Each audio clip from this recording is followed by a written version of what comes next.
What did the game look like watching it back?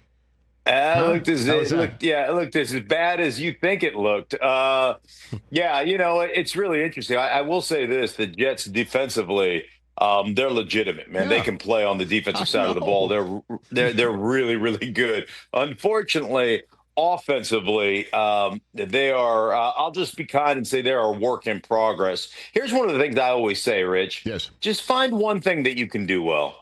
I'm not asking for just one thing. Just find one thing that you can do well and do that one thing and then build off of that. Find some ancillary things that you can build off that so you can become tangential in your offense, right? This one thing is the root of what we do. And then we've got a few branches here and there that we can be successful with.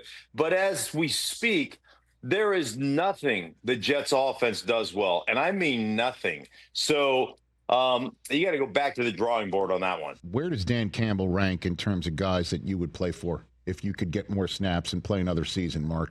Where is he Dude, ranked, man? he'd be number one. He Like would. he'd be right up there on the top. Like, you gotta love Dan Campbell. And I will tell you this, man. He plays the role of meathead well.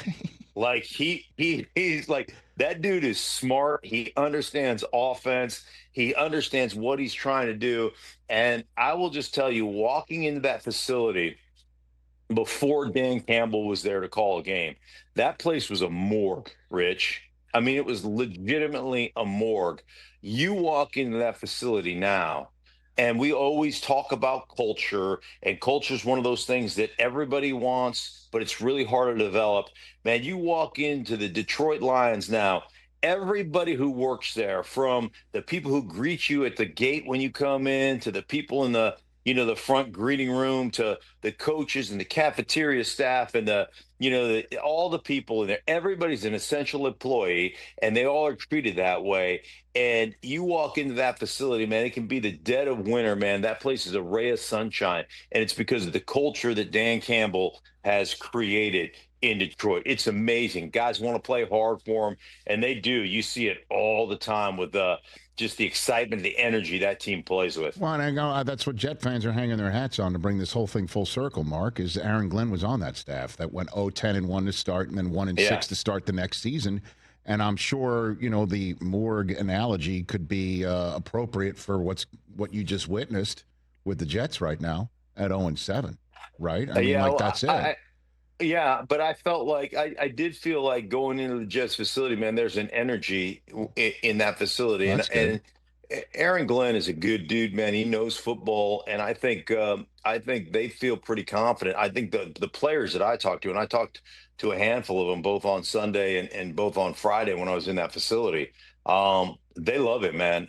And so, they have to fix the offense? Yeah, they gotta fix the offense. They got to figure out what that offense is. They're still trying to, mess around with that, and I don't think they've solved their quarterback conundrum yet in New York. But those guys love playing for him. Quinton Williams just raved about playing for Aaron Glenn. So I think they're on the right track. It just takes time. And one thing I know about kind of a turnover, and this happened in Denver over the last couple of years, talking to Sean Payton, you can't turn over the whole roster in one year. It takes you a while to wean out the guys that you don't want, the guys that aren't necessarily your guys. You can't just do it in one off season. It takes a little bit of time. So it is one of those things. I know nobody wants to be patient. Everybody wants an instant cup of coffee. It just doesn't work that way. Hey, you made it all the way to the end. Thanks for that. Check us out every single day streaming live on Disney Plus and the ESPN app 12 to 3 Eastern.